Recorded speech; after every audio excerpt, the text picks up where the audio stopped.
ஆயிமா எல்லாரும் நல்லா இருக்கீங்களா?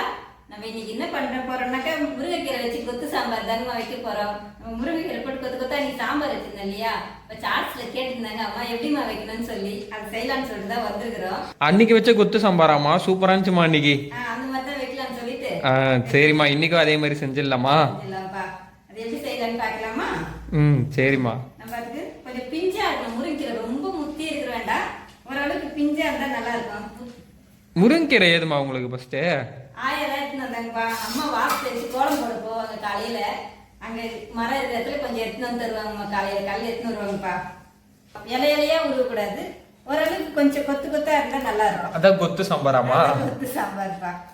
இப்படி கொத்து கொத்தா இல்லைங்க, ரொம்ப கலக்கலையா வேணாம், ஓரளவுக்கு கொஞ்சம் இந்த மாதிரி இருக்கணும். இருமா நான் காட்டுறேன். இப்படி இருக்கு இல்லையா? இந்த மாதிரி குட்டி குட்டி கொத்து பிஞ்சு கொத்தா இருந்துச்சுன்னா நல்லா இருக்கும். நம்ம சாப்பிடும்போது இதை நல்லா மென்று சாப்பிடணும். இது வித்தியாசமா இருக்கேம்மா கொத்து சாம்பார். இதெல்லாம் ஊர்ல வைப்பாங்க, அவசரமா வராங்க இல்லையா, வேலை வரும் இல்லையா, வேலைக்கு போயிட்டு அப்ப பார்த்தா டக்குன்னு முருங்கை மரம் வாசல்ல இருக்கு. இங்கதான் முருங்கைக்கீரை கிடைக்குது, ரொம்ப கஷ்டமா இருக்குது. அங்கெல்லாம் முருங்கைக்கீரை நல்லா ஈஸியா கிடைச்சிடும் இல்லையா? வீட்டு வாசல் எல்லாம் அங்கெல்லாம் ஒவ்வொரு வீட்டு வாசல்ல ஒரு ஒரு முருங்கை மரம் இருக்கும். மரம் இருக்கும். அந்த முருங்கை மரத்துல இருந்து டக்குன்னு ஒரு அதை இந்த மாதிரி பறிச்சு அதில் சாம்பார்ல போட்டுருவோம். இந்த மாதிரி காரக்குழம்பு வச்சா காரக்குழம்புல போட்டுருவோம். இதுதான் அடிக்கடி அங்கே குழம்புங்க. பருப்பு போட்டு கடைஞ்சிருவாங்க, வேர்க்கடலை போட்டு பொரியல், தேங்காய் போட்டு பொரியல், இந்த மாதிரி தான் முருங்கைக்கீரையிலே நிறைய வெரைட்டி இருக்கேம்மா. செய்வாங்கப்பா. தோசை கூட சொல்றாங்கம்மா முருங்கைக்கீரை போட்டு. ஆமா, முருங்கைக்கீரை தோசை நம்ம சந்தியா வந்து இங்க சுட்டு கொடுத்தாங்க. நாங்களும் முருங்கைக்கீரை தோசை சுட மாட்டோங்கம்மா. நம்ம சந்தியா வந்திருந்தாங்க இல்லையா, முருங்கைக்கீரை தோசை இன்னைக்கு ஒரு பெசல் தோசை சுட்டு தரோம் அத்தை அப்படின்னு சொல்லிட்டு சுட்டு தந்தாங்க. நல்லா இருந்துச்சுங்கம்மா முருங்கைக்கீரை தோசைன்னு சொல்லி. அவங்க அப்படிதான் பண்ணுவாங்களாம். குழம்பு எதுவும் இல்லைன்னா டக்குன்னு போய் மரத்துல இருந்து முருங்கைக்கீரை பார்த்து வந்து தோசையில போட்டு அந்த மாதிரி முருங்கைக்கீரை தோசை சுட்டு சாப்பிடுவாங்களாம். சூப்பரா இருந்துச்சுமா அது கூட. ஆனா நம்ம முருங்கைக்கீரை போட்டு ராகி மாவு இல்லைன்னா கெவுரு மாவுன்னு சொல்லுவேன், கஞ்சிலாம் காய்ச்சி குடிப்போம். அதுல நான் அடை தட்டி கொடுப்பேன்.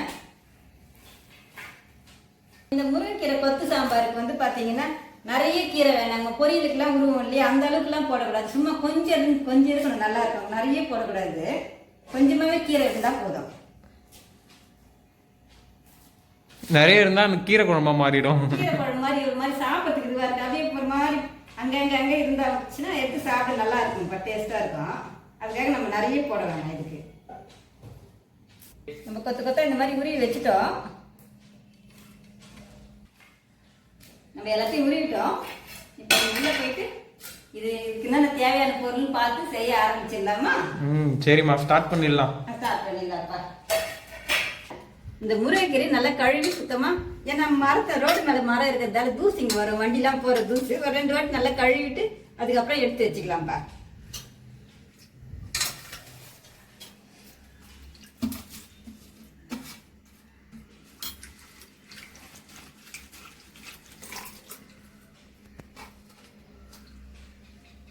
சாப்பாடுலாம் ரெடி பண்ணிட்டீங்க பிள்ளையமா? வெடிச்சு வச்சிருக்கீங்க. சாப்பாடு இப்போ தான் வெடிச்சு விட்டுக்கிறேன். தண்ணி இருந்துச்சுன்னு நிமித்திடலாம். என்னம்மா சின்ன வெங்காயம்? இந்த சாம்பார் கொஞ்சம் போடலான்னு சொல்லிட்டு. ஓ, நம்ம இப்ப வைக்க போற சாம்பாருக்கா? அதுக்காக உரிச்சு வச்சோம்பா. சரிம்மா, தேவையான பொருளை எடுத்து வச்சுட்டு தான் கூப்பிட்டுக்கிறீங்க பிள்ளைய. என்ன இங்க எடுத்து வச்சுட்டோம். நல்லா தூசு போக கழுவிடணுமா? நல்லா தூசுலாம் போயிட்டு பிறகு மண்ணுலாம் இருக்கு இல்லையா, அது சுத்தமா கழுவிட்டு இந்த பழுத்த மாதிரி இருக்கு இலை மட்டும் இல்லாம பச்சை பச்சைன்னு இருக்க இலையா எடுத்துக்கணும்ப்பா.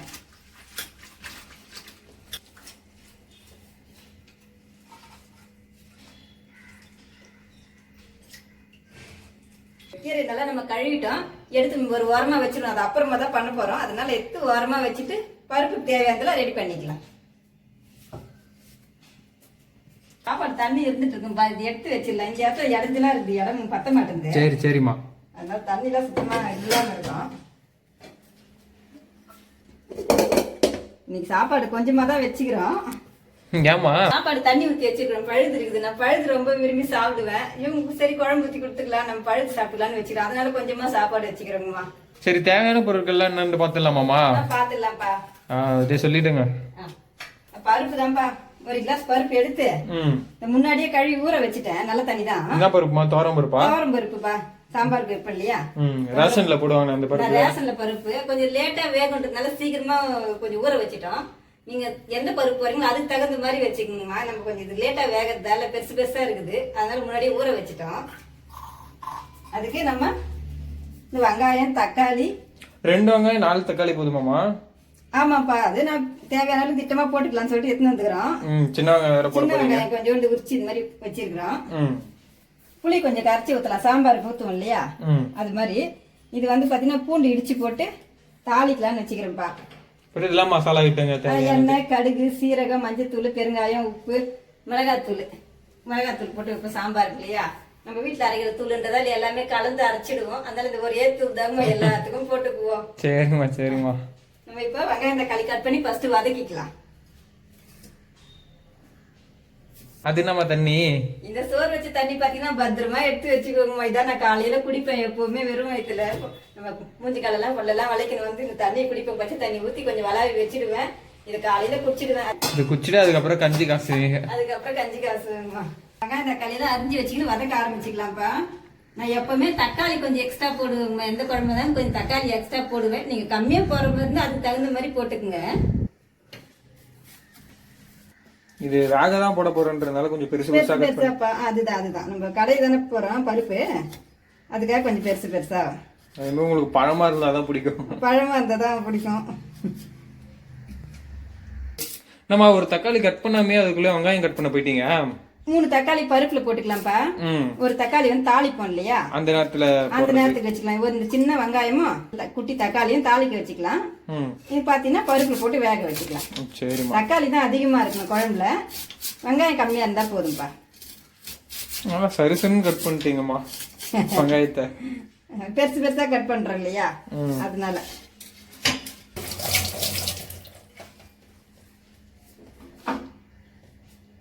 வச்சுக்கலாமா? பத்தாச்சு. எண்ணெய் ஊத்தி வதக்கலாம். அப்படியே கூட போட்டு வேக வைக்கலாம். நான் எப்பவுமே இந்த மாதிரி கொஞ்சமா எண்ணெய் ஊத்தி வதக்கி போடுவேன். அது ரொம்ப குழம்பு நல்லா டேஸ்டா இருக்கும். வதக்கி போட்டா அதுவும் பொங்காது நேர சொல்வீங்களாமா? குக்கர் விசில் நிறைய வேணாம், சும்மா கொஞ்சோண்டு இவ்வளோண்டு எண்ணெய் ஊத்தி வதக்கலாம். பருப்பு மேல பொங்காம இருக்கும்.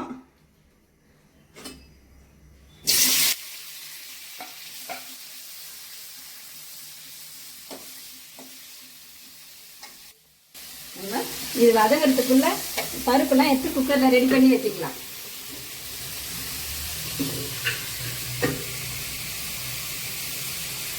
அரங்கி 8 மணிக்கெல்லாம் வேலைக்கு போகணுங்கம்மா. அதனால சரி, எல்லாம் டிராபிக்கா இருக்குல்ல, சென்னையில எவ்வளவு டிராபிக் இருக்குன்னு உங்களுக்கே தெரியும்.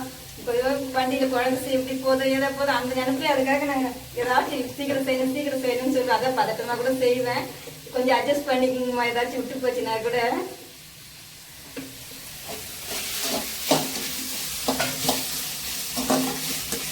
பருப்புல நல்ல தண்ணி தான் ஊற்றி வச்சிருந்தோம். அந்த தண்ணியே இப்படி வெடிகட்டி வச்சுக்கணும். இப்ப பருப்புக்கு நம்ம வேகத்துக்கு தண்ணி ஊற்றிக்கலாமா?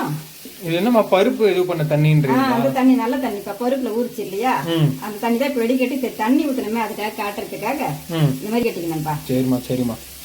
இந்த கிளாஸ்ல தான் 1 கிளாஸ் பருப்பு போட்டோம். அதே கிளாஸ்ல 2 கிளாஸ் தண்ணியா? 2 கிளாஸ் பத்தாது, இன்னும் கொஞ்சம் ஊற்றிக்கலாம்ப்பா. பெரிய பெரிய பருப்பு இல்லையா வேகம். அதே சமயம் இந்த தண்ணி தான் நம்ம சாம்பாருக்கு யூஸ் பண்ண போறோம், அதனால ஊற்றிக்கலாம். இதுல ஒரு 4 கிளாஸ் ஊற்றிக்கலாம். மொத்தத்துல ஒரு 4 கிளாஸ். 4 கிளாஸ் தண்ணி ஊற்றிக்கலாம். சரிம்மா. சரி, அந்த பக்கத்து இதில் வேக போட்டுடலாம். அதுதான் இந்த வேக போட்டுடலாம். தேவையான போட்டுட்டு இதை எடுத்து வேக போடுறதுக்கு இது உள்ள போடணும்ல. சரிம்மா. கொஞ்சம் இதுல மஞ்சத்தூள் பருப்புக்கு போடுவோம் இல்லையா, அந்த அளவுக்கு மஞ்சத்தூள் போட்டுக்கலாம்.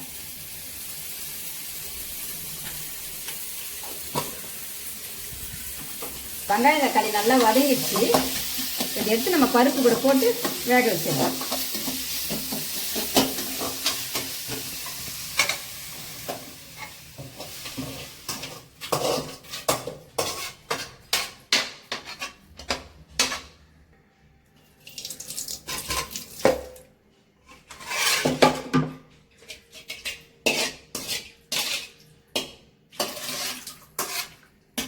நம்ம பருப்பு வெங்காயம் தக்காளி மஞ்சத்தூள்லாம் போட்டு இப்ப பருப்பு வேக வச்சுக்கலாம். உப்புலாம் போடலையாமா? அப்புறம் போட்டுக்கலாம்பா.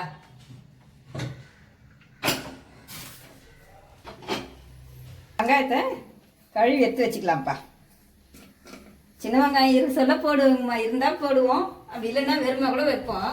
சரிம்மா. எப்பவுமே கருவேப்பிலை கொத்தமல்லி டாப் பண்ணுவீங்கல்ல, இந்த வாட்டி ஏன் எத்தனை வரல கருவேப்பிலை கொத்தமல்லி டார்ச்சர் பண்ணுவோம் பாருங்கம்மா. கருவேப்பிலை கொத்தமல்லி குழம்பு போட்டா நல்லா இருக்குன்னு சொல்லிட்டு அதை மறந்துட்டு வந்துருவாப்புல ஒரு சமயம், அதனால வாங்கினு வாப்பான்னு சொல்லுவேன்.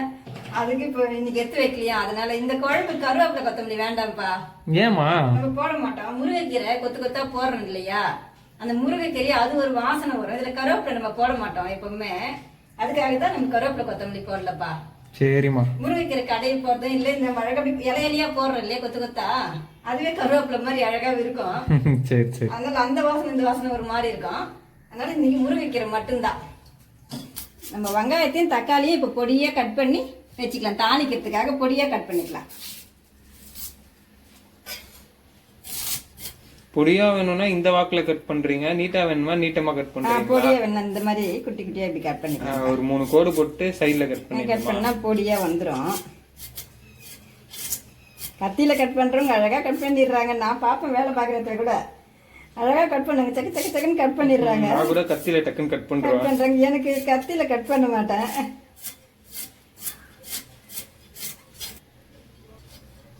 தக்காளி நல்லா பழமா இருக்குங்கம்மா. தக்காளி பழமா இருந்துச்சுன்னா குழம்புங்க எந்த குழம்பா இருந்தாலும் டேஸ்டா இருக்கும். அதனால தான் தக்காளி மட்டும் பழமா பார்த்து எடுப்பேன். அதுவும் நான் எடுக்கலாம் விட அரவிந்த் தான் பார்த்துக்கு நல்லா எடுப்பாப்புல, அதனால தான் அரவிந்தை கூட்டின்னு போயிடுவோம்.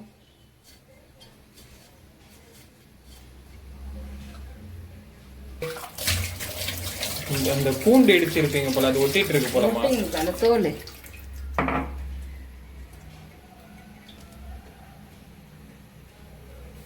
நம்ம புளியை கொஞ்சம் தண்ணி ஊத்தி ஊற வச்சுக்கலாம். கொஞ்சம் ஊறின்னு இருக்கும், கரைச்சி ஊத்துறதுக்கு ஈஸியா இருக்கும். கொஞ்சம் புளி தான் எடுத்துக்கிறேன், சாம்பாருக்கு தகுந்த மாதிரி கொஞ்சம் புளி. நீ கொஞ்சம் அதிகமா சாம்பார் வைக்கிற மாதிரி அது தகுந்த மாதிரி கொஞ்சம் அதிகமா எடுத்துக்கங்க. ஒரு கூட குட்டி சைஸ் தான் எடுத்துக்கிறேன். தக்காளி கொஞ்சம் அதிகமா போடுறேன் இல்லையா நம்ம சாம்பாருக்கு, அதனால புளியை கம்மி பண்ணிக்குவேன், தக்காளி அதிகமா போடுவேங்கம்மா. கொஞ்சமா தண்ணி ஊத்தி ஊற வச்சிடலாம். கூடவே 2 கல்லுப்பு 2 போட்டுடலாம். இது 2 கல்லுப்பாமா? சும்மா 2 சொல்லுவோம் இல்லையா, நிறைய கல்லுப்பு போட்டு 2 கல்லுப்பு பண்றீங்க. சாம்பாருக்கு அப்புறம் நம்ம தேவையான அளவுக்கு போடதான் போறோம். புளி ஊறதுக்காக போட்டு வச்சுக்கிறப்பா. பூண்டை மட்டும் இடிச்சு வச்சுக்கலாம். இப்படி தோலோடவே கூட போடுவோம் இடிச்சு, அதுவும் ஒரு மாதிரி நல்லா வாசனையா இருக்கும்.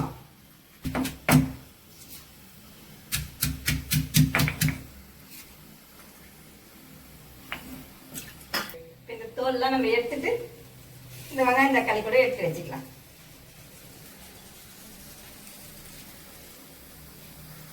பருப்பு வெந்துட்டு இருக்கும்பா, நம்ம இறக்கி வச்சுட்டு குழம்பு தாளிக்க ஆரம்பிச்சிடலாமா? பண்ணிடலாமா? குழம்பு தாளிச்சிக்கலாம். அந்த ப்ரெஷர் அடங்கிறதுக்குள்ள தாளிக்கு சரியா இருக்கும்.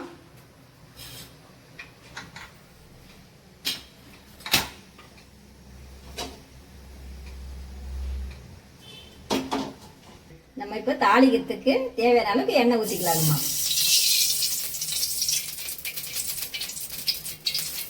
சாம்பார்லாம் தாளிக்கிறதுக்கு எண்ணெய் ஊற்றுவோம் இல்லையா, அந்த அளவுக்கு ஊற்றிக்கலாம்.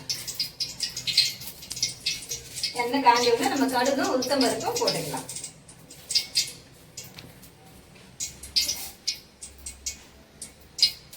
நம்ம அத்தைக்கு கடுகு உளுத்தம் பருப்பு நிறைய போடணும்னு சொல்லுவாங்கம்மா. அப்பெல்லாம் நான் கல்யாணம் ஆன புதுசுல வந்தப்ப பாத்தீங்கன்னா அவங்க கடுகு உளுத்தம் பருப்பு நிறைய இருக்கணும் குழம்புல அப்படின்னு சொல்லுவாங்க.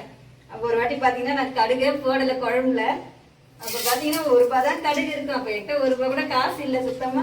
நான் பாட்டுல கடுகு இல்லாம சாம்பார் வச்சுட்டு மிளகாய் கிளி சாம்பார்ல வெறும் மிளகாய் போட்டு அத்தை குழம்பு எடுத்து கொடுத்தா அத்தை கேக்குறாங்க இதுல என்ன ஒரு கடுகு கூட காணுமேன்னு கேட்டாங்க. அப்ப சொன்ன அத்தை கடுகு வீட்டுல சுத்தமா இல்ல, அதனால இப்படி வச்சேன்னு. ஏன் கடுகு இல்லைன்னா என்கிட்ட கேட்க தெரியாதா, ₹1 கூட கேட்டு வாங்கி போட மாட்டேன். எனக்கு கூச்சமா இருக்க, நான் கேட்க மாட்டேன். இல்லைன்னா கூட அப்படியே போட்டுருவேனே கண்டி, எதுவும் கேட்க மாட்டேன். அது சொல்லுவாங்க என்கிட்ட கேட்கறதுக்கு என்ன இருக்குது, வாங்கி போட கடுகு இல்லாத குழம்பு வச்சா நல்லா இருக்குமா, கடுகு தானே உடம்புல வாழ்வுலாம் கலையும் அப்படின்னு சொல்லுவாங்க. அவங்களுக்கு நிறைய கடுகு இருக்கணுங்கம்மா குழம்புல. கடுகுலாம் பார்க்கும்போது எனக்கு அத்தை ஞாபகம் வரும் அவங்க சொல்றதெல்லாம். பின்னாடி கீரை அப்படியே இருக்கேம்மா, வேக வைக்க மறந்துட்டீங்களா? போட்டு இதுலதான்ப்பா போட போறேன், கொத்து கொத்தா போடணும் இல்லையா, ரொம்ப நேரம் வேக கூடாது முருங்கைக்கீரை. சரி சரி, நான் விசில் போடுவீங்கன்னு நினைச்சேன் அதை போட்டு. இல்லப்பா, நம்ம கடுகு பொரிஞ்ச உடனே கொஞ்சம் கூடவே பொரியும் போதே கொஞ்சம் சீரகம் போட்டுக்கலாம்ப்பா. இந்த சீரகம் பொரிச்ச உடனே பூண்டு இடிச்சு வச்சுக்கிறோம் இல்லையா, போட்டுக்கலாம். அது கூடவே நம்ம இந்த சின்ன வெங்காயம் இந்த பெரிய வெங்காயம் எல்லாம் போட்டு நல்லா வதக்கிக்கலாம்.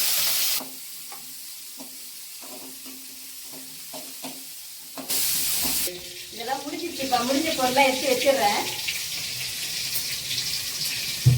நம்மளுக்கு நம்ம வெங்காயம் பூண்டுலாம் நல்லா வதங்கிச்சு. நம்ம தக்காளி வச்சுக்கிறோம் இல்லையா, தக்காளி போட்டு நல்லா வதக்கிக்கலாம். இந்த மாதிரி வதங்கும் போது கொஞ்சம் சின்ன தீயை வச்சிடலாங்க. சின்ன தீயை வச்சுட்டு வதக்குவோம். இதுலேயே இப்போ நம்ம குழம்புக்கு தேவையான அளவுக்கு கொஞ்சம் மிளகாத்தூள் போட்டுக்கலாம். நம்ம காரத்துக்கு மிளகாத்தூள் மட்டும்தான் போடுறோம். இதிலே போட்டு வதக்கிக்கலாம். தேவையான அளவுக்கு போட்டுக்குங்க. ரொம்ப பெரிய தீ வச்சிடாதீங்க. பெரிய தீ வச்சுட்டு இந்த மாதிரி பண்ணோம்னா மிளகாத்தூள் கசக்க ஆரம்பிச்சிடும். நம்ம சின்ன தீயே வச்சுட்டு இந்த மாதிரி பச்சை வாசனை போகிற அளவுக்கு வதக்கிக்கலாம். பருப்பு வெந்துச்சான்னு திறந்து பார்க்கலாமாப்பா? பார்த்துடலாமா.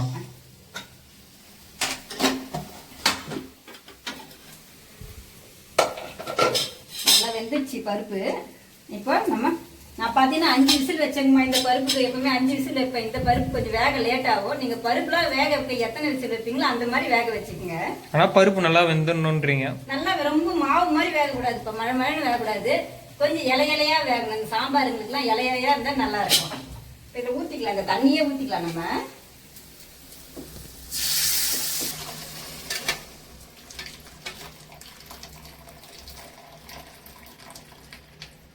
பருப்பு இந்த மாதிரி வேகணும். இலையா வேகணும். ரொம்ப மாவு மாதிரி வந்துட்டாலும் குழம்பு குழன்னு இருக்கும். அதனால இந்த மாதிரி வேக வச்சுக்கோங்க. இதுக்கு இன்னும் கொஞ்சம் தண்ணி ஊற்றி கொதிக்க வைக்கலாம். கொஞ்சம் தண்ணி ஊற்றி தேவையான அளவு திட்டமாக தண்ணி ஊற்றிட்டு இது கூட உப்புலாம் கொஞ்சம் போட்டு கரெக்டாக இருக்கான்னு பார்த்துக்கலாம்.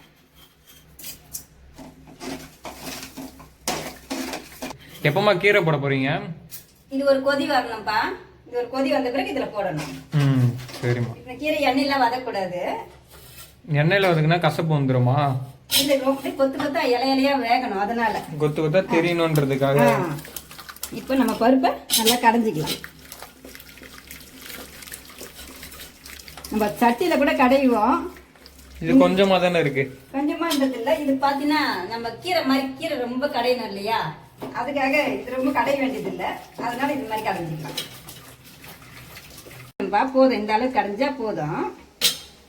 லேசா மத்த மட்டும் நம்ம கழுவி இந்த தண்ணியிலே இப்படி கழுவிக்கலாம். அடுப்பு நல்லா இப்ப நம்ம பெரிய தீ வச்சு கொதிக்க விட்டுடலாம். நம்ம உருவி வச்சிருக்க இல்லையா, அந்த கொத்து கொத்தா முருங்கைக்கீரை கொஞ்சமா வச்சுக்கோங்க. முருங்கைக்கீரை மட்டும் கொஞ்சமா இருக்கு இந்த சாம்பாருக்கு. நம்ம இப்படி கொதிக்கும் போது கீரையை போட்டுடலாம். நம்ம இந்த மாதிரி கீரை போட்டு கலக்கி விட்டோம்னா நல்லா கொஞ்சம் பச்சை வாசனை போற அளவுக்கு முருங்கைக்கீரை வெந்துடும் இல்லையா. அந்த மாதிரி ஒரு 2 கொதி வந்துருச்சுன்னா இது வெந்துடும். இந்த இப்படியே வேகட்டும். நம்ம இப்போ புளியை கொஞ்சம் கரைச்சி வச்சுக்கலாம். இந்த நேரத்துல இப்போ முருங்கைக்கீரை கூட ஊற்றினா கீரை வேகாது. கொஞ்ச நேரம் முருங்கைக்கீரை கொஞ்சம் வெந்துக்கிட்டோம். அதுக்கப்புறம் நம்ம இந்த புளியை ஊற்றிக்கலாம். பெருங்காயத்தூள் லாஸ்டா போட போறீங்களாமா? லாஸ்டா போட்டு இறக்கலாம்ப்பா. நம்ம பருப்பு வேக வைக்கும் போது கூட பருப்புலையும் போட்டு வேக வைக்கலாம். லாஸ்ட்ல இந்த மாதிரி கொதிக்கும் போது போட்டு கொதிக்க வச்சு இறக்கலாம். எதுனாலும் போட்டுக்கலாம். நம்ம விருப்பம் தான். நல்லா கொதிக்குது சலசலன்னு. ரொம்பவும் கீரை வெந்துச்சுனாலும் கசப்பு வந்துடும். ஒரு சிறுங்கசப்பா வந்துடும். குழம்பே சிறுங்கசப்பா கசக்கிற மாதிரி இருக்கும். ரொம்பவும் கொதிக்க வேணாம். ஓரளவுக்கு கீரை வெந்துடும் இல்லையா, நம்மளுக்கே தெரியும். இந்த கீரை வெந்த மாதிரி பச்சை பச்சைன்னு ரொம்ப பச்சையா இருக்கு. இன்னும் கொஞ்ச நேரம் கொதிச்சிச்சுன்னா நம்ம பருப்பை ஊற்றி ஒரு கொதி வந்து இந்த புளிலாம் ஊற்றி ஒரு கொதி வந்தோடனே இறக்கிடலாம். இப்போ இந்த அளவுக்கு வெந்துடுச்சு. நம்ம இப்போ புளி ஊற்றிக்கலாம். புளி ஊற்றி இந்த பருப்பு ஊற்றி இதெல்லாம் ஒரு கொதி வரத்துக்குள்ள கீரை கரெக்டாக வெந்துடும். கொஞ்சமா புளி நீங்க தேவையான அளவுக்கு ஊற்றிக்கங்க. ரொம்ப புளிப்பு வேணாம். நம்ம தக்காளி நிறைய போட்டுக்கிறதால கொஞ்சம் புளி ஊற்றுறோம். புளி ஊற்றிட்டோம். நம்ம புளி ஊற்றுனதுக்கு அப்புறம் நம்ம கடைஞ்சி வச்சிருக்கோம் இல்லையா பருப்பு, இந்த பருப்பையும் இந்த குழம்பு கூடயே ஊற்றிக்கலாம்.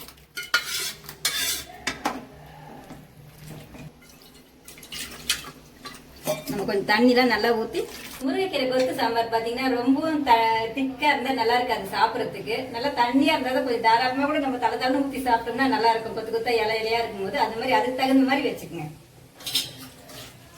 அது சாம்பார் பார்த்தீங்கன்னா நம்ம என்னதான் தண்ணியா வச்சாலும் மதியானத்துக்குள்ள அது பார்த்தீங்கன்னா ரொம்ப திக்காவே ஆயிடுதுங்களா. பருப்புலாம் ஊற்றிட்டோம். நம்ம தேவையான அளவுக்கு தண்ணி திட்டமாக ஊற்றிக்கலாம். ஊற்றி இது பாருங்க இந்த மாதிரி வச்சிடலாம். இந்த பருப்பு ஊற்றி நமக்கு ஒரு கொதி வரட்டும். ஒரு கொதி வந்த உள்ள இறக்கிடலாம். ரொம்பவும் கொதிக்க வேணாம், கசப்பு வந்துடும். இந்த நேரத்தில் உப்பு புளி எல்லாம் கரெக்டாக இருக்காதுன்னு செக் பண்ணிக்கலாங்கம்மா. உப்பு கொஞ்சம் கம்மியாக இருக்குதுப்பா, போட்டுக்கலாம். இந்த சாம்பாருக்கு நம்ம மூடி போட வேண்டாம். இது மாதிரி கொஞ்ச நேரத்துல கொதிச்ச உடனே இறக்க போறோம் இல்லையா, அதனால மூடி போட்டு வேக வைக்க வேண்டாம் இந்த சாம்பாருக்கு. மற்றபடி காயெல்லாம் போட்டு வேக வைப்போம்னா அது மூடி போட்டு வேக வைப்போம். இது கீரைன்றதால சீக்கிரம் வெந்துடும். இதுக்கு மூடி போட வேண்டாம். சாம்பார் கொதிக்குது, நம்ம பெருங்காயம் இப்ப போட்டுக்கலாங்கம்மா. பெருங்காயம் போடாம மறந்துடுவீங்களோன்னு பார்த்தம்மா. தேவையான ராம மறந்துடுவேன். அன்னைக்கு சீரகத்தை தான் மறந்துட்டேங்க மாங்காய் சாதம் செய்யும் போது. அரவிதான் ஞாபகப்படுத்தினாப்புல நம்ம தேவையான அளவு பெருங்காயம் போட்டுக்குங்க. நம்ம போட்டு அவ்வளோதான் இறக்கிடலாம். ரொம்ப கொதிக்க வேணாம். ஒரு கொதி வந்துச்சு, நம்ம பருப்பு ஊற்றி ஒரு கொதி வந்தோடனே இறக்கிடலாம். ரொம்ப டேஸ்ட்டாக இருக்குதுங்கம்மா. நான் டேஸ்ட் பண்ணி பார்த்தேன், ரொம்ப டேஸ்ட்டாக இருக்குது. முருங்கைக்கீரை சாம்பார் ரொம்ப உடம்புக்கு நல்லதுங்கம்மா. நம்ம சளி பிடிச்சிருந்தா கூட இந்த முருங்கைக்கீரை இந்த சாம்பாரோடு எடுத்து அப்படியே மென்று சாப்பிடுவோம் இல்லையா, சளினா கூட தொண்டையிலேருந்து நல்லா கரைஞ்சி போயிடும். நம்ம வீட்டில் அடிக்கடி முருங்கைக்கீரை இந்த மாதிரி தான். முருங்கைக்கீரை மிளகு, சீரகம், பூண்டு, மஞ்சள் தூள் இதெல்லாம் போட்டு கூட முருங்கைக்கீரை போட்டு கொஞ்சம் நேரம் கொதிக்க வச்சு உங்களுக்கு சளி பிடிச்சிருந்தா வெடிகட்டி கொடுத்துருவேன். குடிச்சிருவாங்க, சளிலாம் போயிடும். அதுக்காக நம்ம அடிக்கடி முருங்கைக்கீரை சேர்த்துக்கிறது நல்லது உடம்புக்குங்கம்மா. அவ்வளோதான் முடிஞ்சிச்சிங்கம்மா. நம்ம எடுத்து வேற பாத்திரத்துல மாத்திக்கலாம்.